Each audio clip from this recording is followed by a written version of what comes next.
in the last game for Zoro0. Other side, Renekton again taken away from Zoro0. Fizz from Nuke. And there is that Nidalee ban that we were expecting after two very strong performances. Caitlyn ban this time around from TCM. And Shyvana, of course, a champion which we've been seeing more and more and more in this top lane, is going to be picked up here for Zoro0. And you know, it's just struck me. Gambit playing in this tournament. Shyvana is back. Probably going to be seeing Gambit play Shyvana. That's scary. Scary. That's the original team that really started to rock Shyvana, that rocked everyone's world, in fact. And that was back at Intel Extreme Masters Kiev. That was the beginning of the Moscow 5/Gambit dominance at the Intel Extreme Masters. There's only one tournament they've entered out of 7, I believe it is, that they haven't won at the Intel Extreme Masters. They're going to be looking to try and make that 7 right here. But look at the picks and bans going through. A couple of bans obviously targeted on the matches we've seen, which meant Lee Sin has snuck through, Shyvana has snuck soon. We are going to see JWoww once again by the looks of it, on towards that Kha'Zix. Surprise! And Lissandra this time for the mid lane for Belgian Beast. Lucian once again picked up. Wasn't too convinced by Freeze's Lucian in the last game.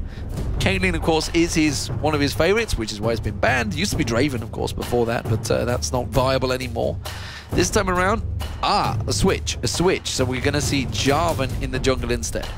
Yeah, I think that's a good choice. This Volibear, I've not been massively impressed with it from Naruto, though. I think the Jarvan will probably have a bigger impact on TCM's game from that. They're sticking with this Varus combo, I'm imagining. They've just switched out for Kha'Zix, maybe wanting to get that now. But I think they'll probably end up with Varus in the team anyway. I mean, statistically 100% picked here from TCM in these last 2 games. Freezes, Lucian, just to touch back on that one, he ended 5-1-1, I believe it was, in the end. So overall, it was a good performance. I think the rest of the team didn't quite fit around Lucian's strengths from that. We'll see how it changes this time around. Alistair? We've seen, I'm trying to think who it was, Team Dark playing Alistair the other day. Myself and Crepo were practice casting, and I'm pretty sure it was Alistair that was played in that game. Was tremendous. However, it's going to be back to Dippers. Yeah, I mean, Alistair next to Annie, just click over for that one. He played it twice already. Yeah, and it worked well, and you could see so many times he was. How satisfying it is to land that flash Tibbers is definitely satisfying. Even more satisfying rest of the team if you're there with him as well. This is a good team from NIP. I like NIP's team here. We're going to see what TCM close theirs out with. Not going to be Garen, despite the fact he's got a new face. It's not going to happen, I don't believe it. Or if it did, it's basically TCM's way of saying, we're done with this tournament. That's pretty much how I see it so far. But NIP, what a team they have now. They've got Hercubot and Lee Sin. Like you said, he's got a great record on him. Shyvana is so strong, even when built completely tanky right now. Lucian, pretty much flavor of the month as well as the AD carry. Annie, flavor of the month as the support. And Gragas, flavor of the month as a mid. So they've got pretty much a flavoursome team. Lots of flavor in there, that's for sure. AD carry is going to be the choice for Matroco here. They were hovering on Jinx. We saw them hovering on Varus again, which he played in the last 2 games. Currently is Vayne, and then it will be Corki. So really going through the entire field of AD carries and deciding to settle on that Corki. So a change up this time around for Matroco. Yeah, he wanted some mobility in there, that's for damn sure. He was realizing that he's got, obviously you got Lee Sin and Shyvana, they're going to be jumping straight in at you, diving in there. You've got to get out of the way of those barrels as well, so he needed to use that Valkyrie to get the hell out of dodge. The tumble maybe from Vayne probably wasn't quite enough. Didn't want to have to waste that flash as much. Interesting. So we've basically got quite a lot of all-in from both teams. TCM, look at Kha'Zix, Jarvan, Lissandra, all going to be piling in, along with Lee Sin, Shyvana, Gragas is going to be belly slamming. Everyone's going to be piling in at once. These are going to be great team fights, Joe. Going to be great team fights. I'm wondering here about this lane phase and how that one's going to go, because if we look towards early game, Zoro0's had the better of JWoww. Nukeduck and Belgian Beast have been pretty even in game number 1. Nukeduck obviously had that advantage, but Belgian Beast doing a great job to farm up, probably because of the fact as well that Nukeduck had spent so much time on the move, as it were, with that Sion in game number 1. Between the 2 AD carries, we've seen that kind of, in terms of CS, Matroco has done a great job, but when it really comes down to it, and you know, you look towards the end of the game, and then you look at the CS and the kills, it's definitely Freeze that's had the upper hand on that side of things. So now it's a brand new game here, coming into game number 3. NIP hopefully they've learned from what they'll have felt they messed up in game number 2, where they had a clear lead, were able to throw that one away, then get another Baron, then throw it away even further than that, and end up losing that one to bring us down into game number 3. But we are going to be jumping into game, guys. This is the final match between NIP and TCM for a place in the amateur final, where, of course, they will be playing that one tomorrow up against the winner of our next game coming up, which is SK Gaming versus Copenhagen Wolves. So the last 2 games are anything to go by. NIP probably going to start off strong in this one. The question is how TCM weather that storm. Well, so far, the red team has won both matches, so we'll see whether TCM can continue with that. We haven't seen any level 1 engagements just yet. It's been very patient stuff from both teams. Mithy just building up that stun. And remember, both teams do have quite a lot of all-in. As it is at level 1, I would give it to TCM, which is why they're probably being met with confidence. Zoro's 0 confidence right there. He knew exactly what he was doing. Motrako is like, I'm going to check this push. I have no trust in you. And sure enough, puts that phosphorus bomb in his head.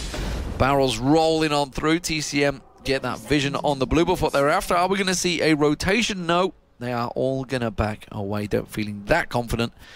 So we are going to have a standoff. So, Ninjas and Pyjamas, they have been stronger, I think it's safe to say, in lane phase for the first 2 games. Can they continue that dominance? Will it continue to happen? And if it does, will they actually finally manage to, close the game out in fashion, or will they just let it dangle, let it trickle through? Because again, TCM have a pretty good late game team. So this is probably the most interesting level 1 that we've seen so far. I mean, game number 1, they switched and basically took each other's blue buffs.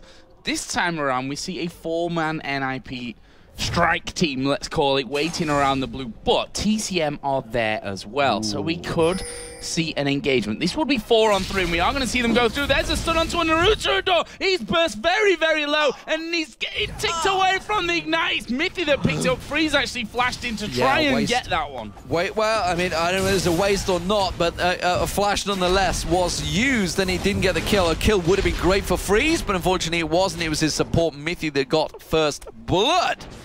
And will that actually counter much? Because Mithy's not going to go back and buy just yet. He can get that Philo Stone maybe early on. Something GP10 going early on. I don't know what he's going to use it for. Freeze would have been ideal for it. He would have probably gone straight back for that second Doran's Blade. But instead, we are into the laning phase. And it's actually standard meta, Joe, once again. So this is almost like I tell a lie.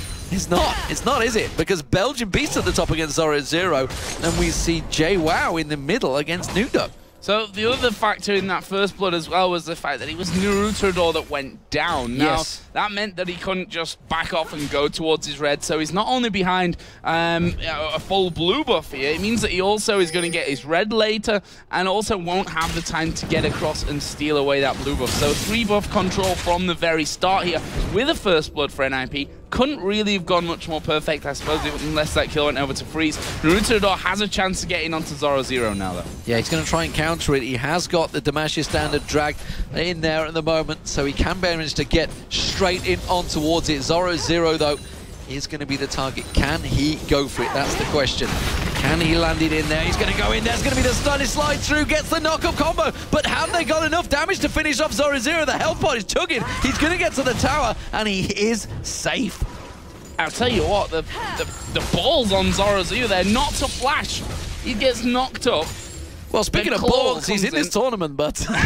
That's true as well. But not using the flash in there. Motrako going very low. Freeze goes in. There's a dash forward, but couldn't quite get the damage down. The barrier used, and now Freeze and Mithy both very, very low. Freeze concentrating on Barney D. The stun went down on towards Belgian Beast. Can Freeze get away? He dodged in towards the grasping roots, but Belgian Beast going low. And Mithy gets the kill. Motrako chasing down now. Barney D moving in.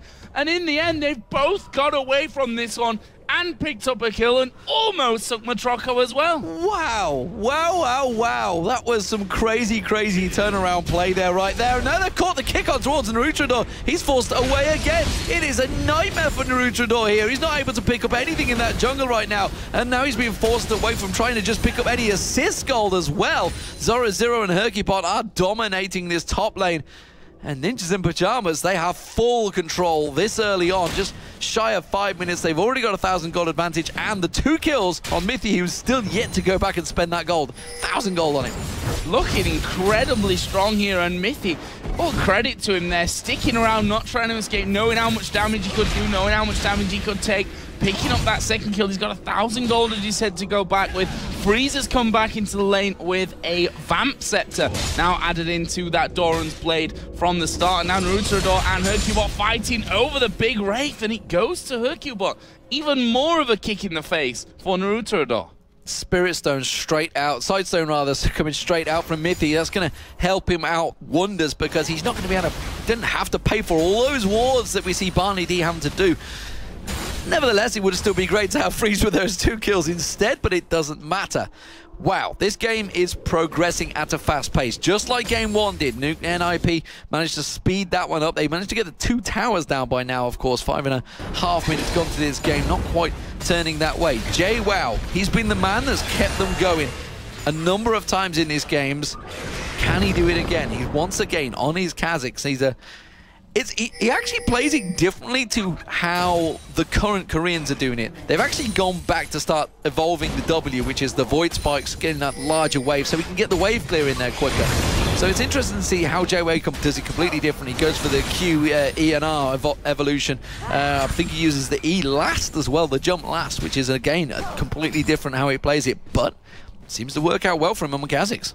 Yeah, I definitely can't argue with him at this point of things. Obviously, he's, I think we can say, being the shining star in this TCM team so far, but they're going to need another shining performance from both sides to get this one going. As Nukeduck throws out the barrel and, well, in fact, use that ultimate up just before he goes home to clear that wave. He's 43 CS to 43, so they're pretty much bang level on that one. He's kind of home.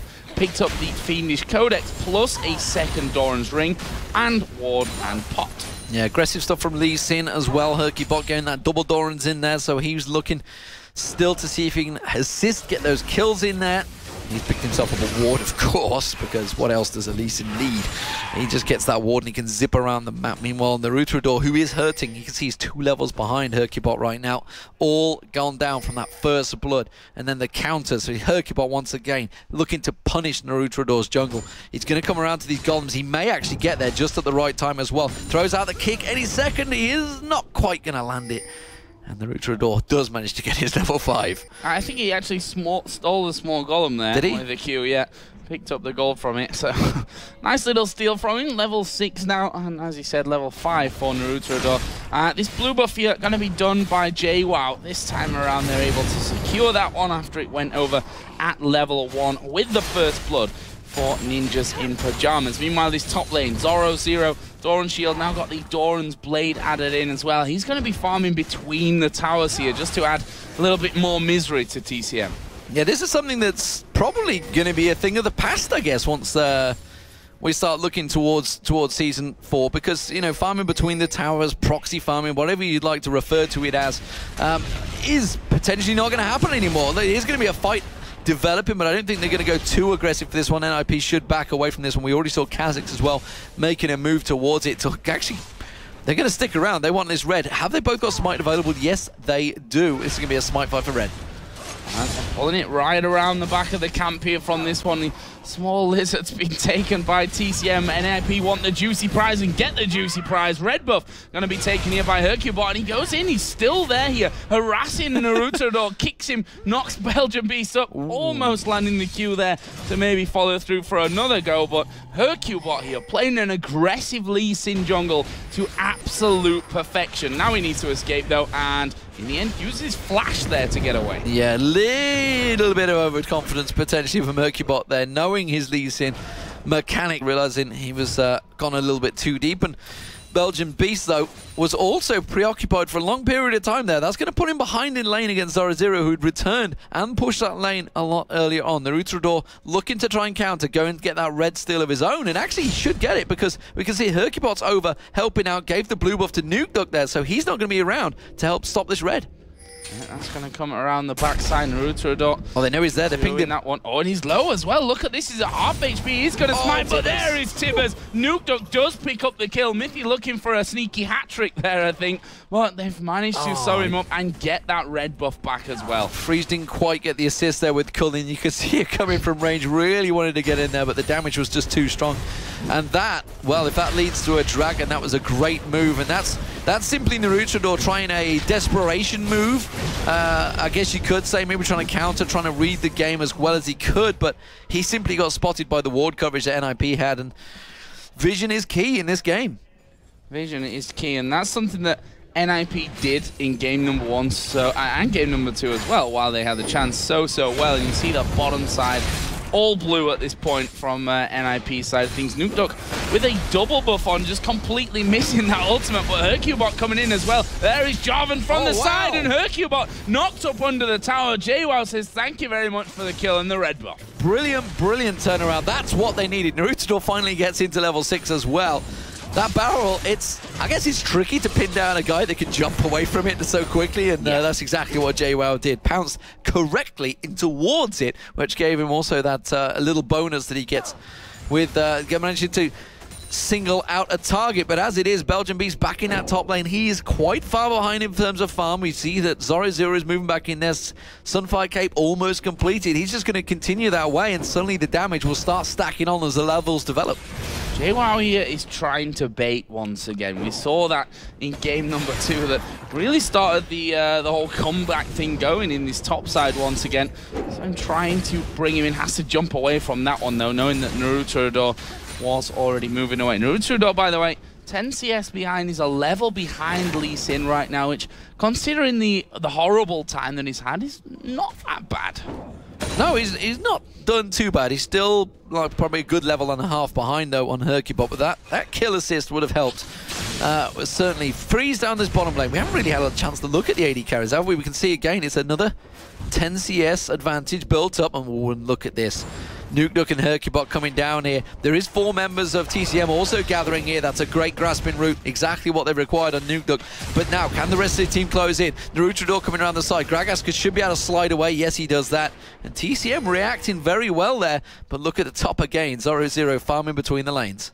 Yeah, and that was something that they did really well in game number 2 when they played the red side, was this pink ward inside of their own tri-bush. He caught Nukeduck, must have been 3, maybe 4 times coming down towards this bottom lane to then back away from things. Eventually, you're probably going to lose the tower from that movement, but it also means that Nukeduck's not keeping up with the farm if JWoww's left alone there in that mid lane. We'll see how that one all decides to work out. Nukeduck must be sat on a good chunk of gold again here from this one as JWoww dives in onto him, and Nukeduck is sat on 2,000 gold. Something that he did in the last game as well before he went really home and picked up that Medjai's and the needlessly large rod. He was sat on a massive amount of gold, and that's what he's doing here again. He's actually going to try and get away. There's the flag just to annoy him, and Nukeduck says, well, since you did that, I guess I'll stick around for another wave.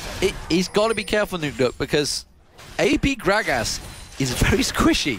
And JWoww, if he can get that unseen threat proc and jump on towards him, will burst down quite a lot of hit points. But look at Mithy's coming around the side, spotted by the ward. They do back away from that one. He's got to be careful. JWoww's got that brutalizer in there. He will do a heck of a lot of burst damage on towards Nukeduck if he can get in the right situation. And that's what he's looking to do. Actually, he's going to be gifted the blue buff as well. So I think they've kind of switched it around from the last 2 games and said, we need to put all our eggs in one basket and pile everything onto JWoww. Get him as fed as possible. Give him everything he can. And so far, can't really knock that one. I mean, he needs to be more involved in these fights. Obviously, got himself that single kill up until now, but this whole time that he's got going on, he's working out in his favor. We can see in the top lane as well, Belgian Beast, who is the normal mid laner, of course, playing up again in the top lane here against Zoro Shyvana, who was once again inside the 2 turrets. Has gone for the red buff this time around. Naruto there doesn't have smite, but he's able to get it anyway. Managed to get it. Oh, Zoro having to use that ulti to just pounce away as well. Baron, of course, not spawned yet. Will be up in around about a minute, so he didn't pull any aggro or anything there. So they've got to start dealing with him, though, because Zoro has been farming between those 2 towers the whole time, and well, Belgian Beast can clear those waves. You can see clearly that Zoro0 is starting to develop a bit of a healthy lead, because while he does it, he takes the golems as well. He was around there trying to take away the red. If it wasn't for Naruto happening to be around there knowing the timings, they would have lost the red buff as well to top laner. And, well, last time we saw that on a Shyvana, well, it was Darian, wasn't it, for Moscow 5. And we might see more of that. We might see more frankly, of that. In this event as well, with Gambit obviously back to their roots now, with Edward making the trip back over from the over the Atlantic, not from the Atlantic, back into the team, and really excited to see them in action a little bit later on today. Of course, we've got 3 more best of 3s coming up after this one, so cancel all your plans for Saturday because you're not going anywhere. Keep watching League of Legends all day. NIP, you want to make sure that this red buff is secured, and Naruto did come in for the last pickup, so he had a timer on it, but in the end he wasn't there anyway. NIP hold that one. They hold also onto a 2,700 gold lead at this point, and that's going to grow here as they take down the first turret of the game. 15 minutes in. Exactly. This is probably the longest those turrets have survived in this best of 3 so far, but it is unsurprisingly Zoro0 that takes it down first, because he's been pretty much between that tower for the whole time. He's finally decided to take it down now. Sunfire Cave's complete. There it is. JWoww jumping on. That's the combo that I could talk about. And he only landed 1 claw in there along with a basic attack, and that cleaved Nuke down quite heavily. He's going to have to try and maybe either go for a Zhonya's Hourglass, something to just try and deter JWoww from doing that in future. Oh, Mithy putting that ward down right on top of Naruto, not being able to clear that one out. JWoww, well, he's going to eat those barrels. That's going to not help him. Explosive cast being used out from Nuke. That's interesting that he's putting it out. He's got the blue buff, so it's going to be a quick cooldown. Yeah, going to be coming up very quickly for him, that one. And that's important because the dragon is available from this one. He wanted to do as much damage as he possibly could to them in that mid lane. Mithy, that's not as sneaky as you believe it is. There's a ward right where you're still Naruto there, getting hit by the barrel, but it's Dragon that's really going to become important here. We see it was started off, it was stood on top of ward, snuck around the corner so that it's out of range of that pink ward. Great positioning there from TCM to make sure that they hold the vision of that Dragon area. Right now, you know, that barrel in the end was used for nothing, because even though he pushed them a little bit out of the lane, he didn't manage to pick up Dragon. But here we see Zoro0 going in on towards Belgian Beast. Again, not quite enough damage to high mobility. Thanks to that claw, gets Belgian Beast out of trouble. Yeah, it keeps him out of trouble for now, but Zoro0 is continuing to push. He's gone for the Zhonya's Hourglass build, so he's going to be looking to be a little more aggressive the moment that gets completed and start diving in there, joining JWoww, who's not really too worried about diving in. He's been doing it quite regularly.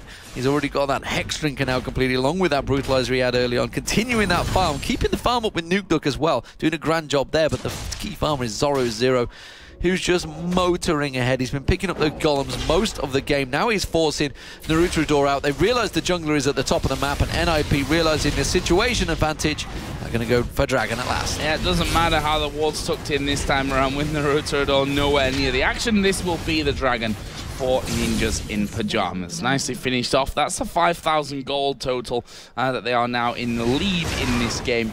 And if we look down the kills, they're pretty few and far between at this point. 1 for Nuke in that mid lane, 2 for Mithy, of course, earlier on, which has helped him get a good 1,200 gold over his opponent there. It's for Barney D for TCM, which of course turns into the items. Already got Ruby Sightstone already completed in there. Now ordinarily we'd say 5,000 gold, well, that's a big advantage for Nip, but we've seen it already. It's been a 5,000 gold a number of times already, and it doesn't seem to get that way. The fact they've only taken 1 tower down so far means TCM are just keeping them even in lanes. Well, not even, it's simply the small advantage. Just look at the farm. It's pretty even across the board. So it really is the Dragon control that's the big key at the moment, and Zoro0 in the top. Shyvana is a big deal, that's for sure. He's gonna be a beast throughout the games, not really gonna tail away. He's just gonna be so strong from now on in. Now the fact that he's already got that Bilgewater Cutlass and Sunfire Cave. JWoww may try and complete this one towards Nuke. Flash was burned out from him there, but unfortunately there's no objective control to gain, despite the fact he's forced him almost out of lane. Yeah, gets him out of there, but he's probably not going to have time to go onto the turret. We can see that actually Nukeduck has managed to stick around for that one. He's still pretty healthy. There was a flash in the bottom lane. That was Barney D that flashed away. A little bit scared, I think, of being caught out there by the stuns. And the top side, you see Red Buff is going to be the target and picked up there with the smite of Naruto. They're going to have to motor down bottom. You already see Nukeduck's making his move. They've already got 3 down there as well. They're going to try and stack up on that tower to see if they can pull anyone in towards this. Barney D just using that flash, like you mentioned, is not going to have any escape. Matroko's got flash and Valkyrie to get out of there. With the minions stacking in, they're keeping the pressure on towards this turret. Mithy just ready and waiting. Hercubot wants to land that Q, get the Lee Syndrome diving in, but here comes a teleport now. Belgian Beast comes in, locks up Hercubot. They're going to manage to get the armor piercing shred, and TCM pick themselves up a kill from nothing by finally using that teleport. I'd almost forgot that he got it again. We saw him in game number 1 doing the same as well with the Gragas that they had there, which, again, we mentioned at the end of the game, didn't really do much with it, but this time was certainly a lot better. Look at Naruto here, being chased down by the dragon, and there is the finisher. Zoro is going to find his first kill of the game. He's been kind of teasing that one as he gets himself another free wave of minions. It's going to crawl back off into the jungle. Meanwhile, Barney D at the bottom, no flash available. We saw that one burned earlier on, and NIP take advantage of that as well.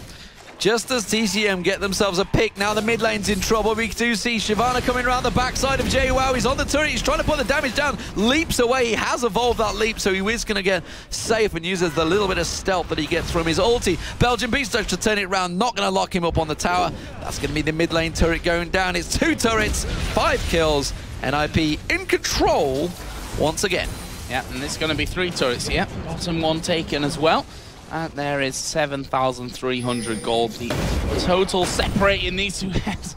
Nukeduck not scared of using that ultimate, you know, not as a finisher, but just to push that man out of the lane. I think that he was going to get a bit more damage onto that mid turret than actually was the case because of JWoww's presence. But either way, he's quite happily to back off now, and he's going to be spending some of the 3,400 gold that he had.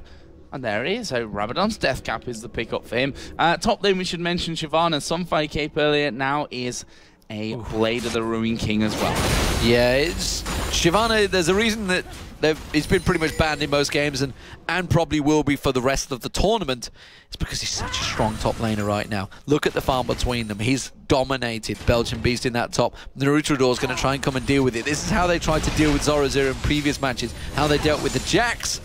But again, even then, it's so hard to pin down. He's got flash, he's got ultimate, he can just zip away from anything as well. Mobile, tanky, damage dealing. There's not a lot really in the negatives for Shyvana right now. It really isn't. Incredibly strong on this patch, that's for sure. As a Q lands onto Barney D. We've still got 1.5 minutes for the Dragon. NIP doing somewhat of an early setup from this. Mithy, we heard him earlier on popping that Oracle's Elixir. Barney D doing the same here. So they're going to exchange a few wards with the time, with the countdown almost to that Dragon coming in here. Almost a minute until that comes up. So it gives them a bit of time to look at the items. I want to look at the AD carries because we've not really talked about them too much. They've been relatively quiet apart from that kill going down there for Freeze earlier on. A much needed kill I'd add after Mithy got the previous 2 to that one. Trinity Force Fame, Bloodthirster looking like it'll be coming up next. And almost identical the other side. Vamp Scepter missing though at this point for Corki. That's a merry-go-round that Zoro has just done purely by moving to the bottom lane and back to the top. Belgian Beast followed all the way down, realizes he's got to stick with him, and has just gifted up a bunch of farm and a little bit of pressure on towards that top lane. Meanwhile, they're culling on towards Naruto, keeping him back away from that turret. They're going to get some good pressure down here. They should be able to strip about half the hit points off this turret in this wave, and they back away. All just little tiny bits of positioning and pressure being posed around the map. And again, the top lane turret is just being massaged down by Zoro. And they've done that so well here, the whole positioning game, NIP. Outside of a couple of slightly dodgy ones, let's say, but overall their positioning has been really, really strong. And again, they have just shoehorned their way straight into that one as Naruto going a little bit too far forward from this one. He's going to take a lot of damage for that. Half of his health pretty much missing. His Belgian Beast again attacked by Zoro Zero. Loses just a fraction of what he's dealt, and he's quite happy to send Belgian Beast packing, finish off that wave, and have a go on the inner turret. Naruto, half HP as well, realized I think that he can't stand and fight with the Shyvana. He's going to back off. Zoro Zero gets himself another pair of golems. Yeah, Belgian Beast is just like pinging it away. It's like, I cannot trade with this guy. I need help. Meanwhile, the rest of the team are like, well, we're losing mid-turret. What do you expect us to do about it? We've got to hold on and we lose an inhibitor. It's becoming a problem, and it's a problem they've got no answer for right now. JWoww may have to go up there, but he's thinking, I don't trade too well against the Shyvana either, so I don't want to be involved in that fight. They're going to try and lock out that red, but look at Nukeduck. Maybe he's going to try and steal it instead. We're going to see JWoww jumping towards Explosive Cask used defensively to force him backwards. Dragon, meanwhile, was picked up by NIP, and now they're in a 10,000 gold advantage. Oh, they're trying to lock down Zoro Zero at the top, but quite frankly, he's able to walk from that one out. I see that Mithy is waiting. Stun charge. Hercubot in the back. Nukeduck is now coming down as well. Are they going to get in on towards Matroka? I think in the end they decided to go more the traditional route, which is push the minions up there and then have a go at that tower. Sadly enough for them, Corki able to clear things out. And I think part of the problem that TCM are having here with Zoro Zero stems from the earlier game where Naruto had troubles in the jungle, had to then catch things up, and he's not been able to help as much as he would have liked for Belgian Beast in this top side, and that's just allowed free reign almost from Zoro Zero. Yeah, the little battle continues there, and Belgian Beast this time managed to root out Zoro Zero and get those two golems away from him, but it's a minor victory in what's been a pretty horrific top lane for him so far. He's only actually died once in his credit, but he's 74 CS behind, and that's pretty much been those two on their own the entire time. There's not really been any help from either side, honestly, going up there. We haven't seen Hercubot, despite the fact he's on one of his favorite champions, I think it is. He's 0-2-0. He actually did better on Jarvan in the previous game. Obviously, he was one step better than 007. This time around, I've got to be honest, NIP, I talked about it in the picks and bans, how they've got pretty much a bunch of champions that are flavor of the month and actually work as a pretty good cohesive unit, and they seem to be working that way. They've won the lane phase in all 3 matches so far, so there's no doubt about that. They've won it pretty dominantly. They've now got a 10,000 gold lead. What are they going to do with it? They've got 26 minutes into this game, 4-0 up in turret. Barely any vision for TCM this time around, but again, people may be getting caught out, but Hercubot's going to come in and help. Yeah, and this is the thing. Look how strong Zoro Zero is. He's fighting against 2 of them. He's going to ulti in for this one. Hercubot didn't actually land there, but look at Naruto on Belgian Beast. That was a 2v1. That was all Zoro Zero. Yep. All Zoro Zero. Pop the old team. Like, I'm going to have all of you. If Hercubot actually would have safeguarded on him and maybe used the ward and kicked one of them back, that would have possibly been a double kick, because he could have kicked them both through it. But nevertheless, it's a turret in the top lane. The rest of NIP are there. It's now 5-0 in turrets. The gold keeps on funneling. It's Lemon Dogs right now. That's all it is. Just slow, dominating control. Finally, they're exerting that pressure. Yeah, it's that whole step-to-step plan that they're going for, going turret to turret, slowly but surely pushing their way towards the Nexus. Very a tutorial-style League of Legends here, I think we like to refer to it as, actually, is the proper English, my native tongue, believe it or not. As Breeze there going to get himself that red buff, he's now working himself up to, I'm going to guess, that last Whisper in from this one. He has been going Infinity Edge quite a lot, I have to say, throughout these last games, but I think the last Whisper is going to fit in towards the kit that he's going with here a lot stronger. As Nukeduck also getting that red buff. He's, since we last talked about his items, added in a Void Staff.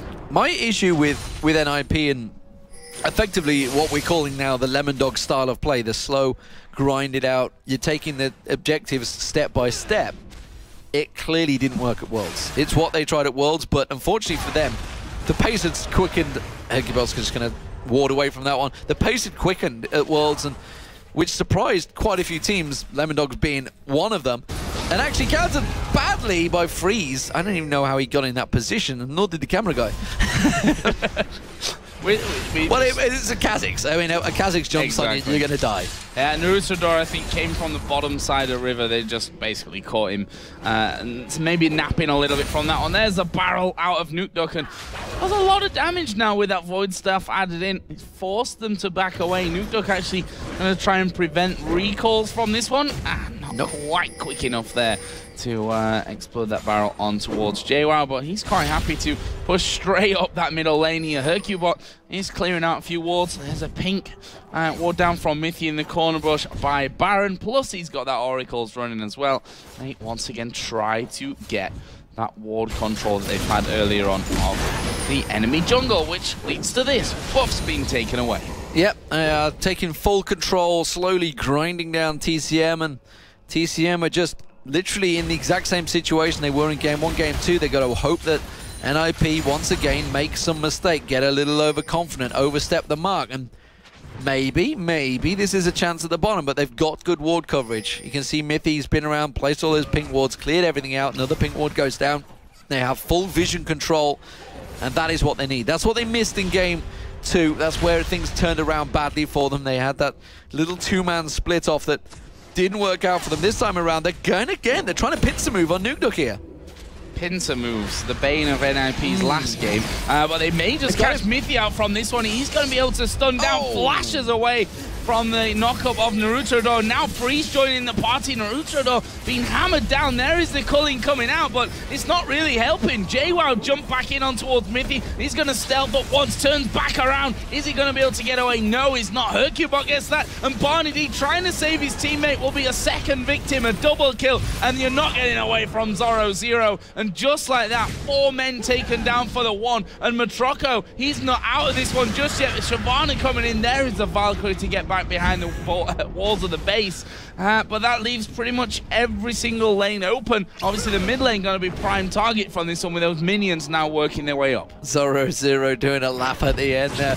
Poor old JWoww. I think he'd forgot that Lee Sin was in the game. He was like, it's alright, I'm going to do my damage in stealth. Oh, wait. Bugger. I've been completely caught up. There's the ace coming out, and Ninja in Pyjamas this time around. Not due to any fault of their own. TCM actually went aggressive for some reason around. They thought they'd got a thing. And how many times have we said it? We said it in the commentary right there. The bane of people, teams' lives. Pincer moves don't work in League of Legends. Teams are too wise to get around it. Yeah, and when they do, it's very rare. Let's put it that way. Very rare. Very, very rare. I think you've got to have the perfect everything for it to happen. Meanwhile, pincer movement here coming in on towards NIP once again. And whoa, look at that. You're out of position here. They've got ward control of your jungle. Barney D is down. Naruto is going to try and turn away from this one because they want to protect Freeze. JWoww jumps in onto him, and Freeze survives. The lifesteal helping him stay in. Finally, Belgian Beast locks him down with the ultimate coming on towards Nukeduck, but that didn't get them the kill. And now Hercubot is chasing down. Mithy's hopping, skipping, jumping, misses Tibbers completely, but it won't matter. It's Hercubot that finishes off that one. And the old pincer movement coming to haunt them for a second time in about as many seconds. I think this was simply a case of they expected Baron to be already started. They didn't realize that NIP were at the red, so they just went piling straight past and say, oh, we got to get to the Baron really quick. Wait a minute, what? Wow, where did they come from? Damn it, then that's completely caught him out. Naruto's going to try a Hail Mary move here and try and slide in and get that smite. Gets close as he can and then gets locked up by his own Cataclysm. Derp. But it didn't matter, they turned it around. Matroko, I'm not too sure he's going to be able to escape. Oh, the Q doesn't quite land. But look at the scores, look at the gold, look at the map. It is all Ninjas in Pyjamas this time around. They will have to do the mother of all throws to actually screw this one up this time around. Don't count it out just yet. This is definitely a different scenario. We're approaching 15,000 gold. Not a single turret taken here by TCM. Yeah. We should probably add to that. Which means they've not really got a lot to work with. Now, we said in game number 2, catching out Ninjas in Pyjamas was something that got them back into that game. But are they going to be able to do that? You wouldn't imagine that NIP are going to fall for the same kind of trick a second time, a second game in a row. And I think that they're going to have to catch him out a lot more times than 1, 2, or maybe 3 times to get right back into this one. A sneaky Baron pickup would be something that TCM would be definitely interested in, but NIP right now are doing the Dragon, and they've got lots of wards up on that top side by Baron as well. They've absolutely no reason to risk it either to go for Baron. They could just keep on pushing because they're in full domination control right now. I'd love to ask, say, Fnatic, for example, because they're probably the best candidate I can think of, because TCM have lost all 3 of these games. Or, well, they won one of them, but they've lost the lane phase in all 3 of these games. Is that simply down to skill between players? Is that down to something with the picks that they could change? And the reason I think of Fnatic is because obviously you'd think back to what happened to them against Royal Club. They lost the lane phase. Other than that one game where they got a great level 1 fight and won that's the game they won. They lost the lane phase. And how do you deal with that as a team? You know, how do you change? What do you motivate yourself to do? Maybe Crepo's got an answer for us later on. I don't know, but as it is right now, that's the only thing I see with TCM. Actually, their team fights, not that bad. They've managed to sit back. They've got really good organization. They've got good, what's the word I'm thinking of? It's the death. it's the death right there. Duke Duck taking down Rutrodor. God damn it, it begins with D and I can't remember the name of it. I'll come back to it. That's he's leaving me hanging right now. I've got no idea what you're talking about. Discipline. That's the word I'm after. Right. They've got really good discipline. They're not going looking for the kills, although they did in this one. So they're sitting back comfortably. Excluding the pincer movement, which failed badly. They've got pretty good discipline. But right now, they've lost this game. I mean, it's a done deal. NOP themselves are going to be looking at this and thinking, okay, we probably should be closing games out quicker. We know it kind of backfires on us. JWoww's going to go sneaky bugger with his little ulti there, gets away with the flash. They're going to be looking to this. Obviously, they're up against either SK or Copenhagen Wolves. That's going to be the next match. How do they themselves look at this match? Because I don't think they're actually going to be overly happy with this match. I don't think so either. Despite the fact they're going to win it 2-1, I still don't think they're going to be too pleased. I don't think so either. I think there's a lot to discuss here overnight for NIP. There's Belgian Beast last second getting away from the culling and uses the ultimate on himself.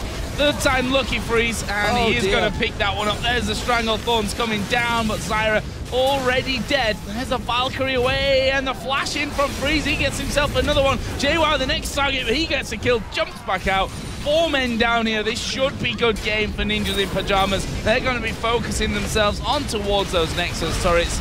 And of course, following that, the Nexus itself. JWoww is still trying. In fact, he's not even trying anymore. He knows that this one's over. Ninjas in Pyjamas going to pick up the victory here in the semi-final with a 2-1 win. There we go, finally finishing that one off. And as we said, not looking happy despite a victory in the end. No, it was far from a... I mean, that was a solid victory, that game there. But the whole series was far from convincing, and they definitely know they've got a lot to work on. But let's not forget, this is a team that's moved into the gaming house, what, 2 weeks ago, I believe it was? So they've not had a massive amount of time together. They're just still gelling as a unit. They know each other, of course, from the LCS summer season because everybody was playing in there, but they were on opposition teams. Now they've got to get used to that teammate and what he's going to do, what the situation. We saw it with Mithy in game 2 when he flashed Annie Tibbers, caught 4 of them out, but the rest of the team weren't quite on the same page. And you know, when you got to get those moves caught out. TCM themselves played fantastically, but again, they lost the lane phase in all 3 games. That is an issue that they have to deal with and something that they're going to have to work about to try and get back into this. And I think a real big part of that as well, unfortunately for Naruto, was that level 1. They tried to hold on to their blue buff. They ended up losing out. Speaking of blue, Everton are better than Liverpool. Is it a derby today? It's the derby today. It's actually playing right now. Oh, it's on which is why you should check out the score quickly so I can laugh if Everton just happened. I believe we were winning. I believe. But Naruto level 1. 2-1 up. 2-1 up. That's good for Liverpool fans.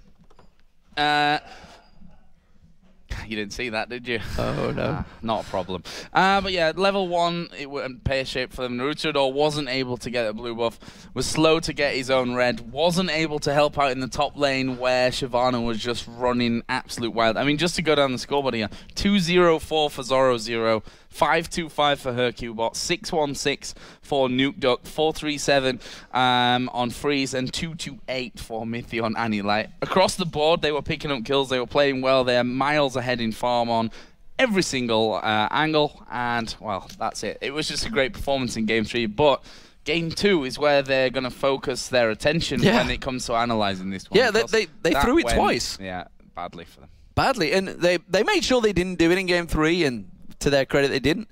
But it was actually TCM that kind of screwed themselves in Game 3. You know, that, like as you mentioned, that pincer move, it just didn't work. It never really does. I think I've seen it probably once in the last 100 games, maybe, and that was actually happened to be the other day in Korea. That's the only time I've ever seen it work in as many games as I can count. Yeah, not exactly the ideal thing, but a good win nonetheless for Ninjas in Pyjamas, puts them through to tomorrow's pro final here at the Intel Extreme Masters Cologne. But we're gonna break down that game.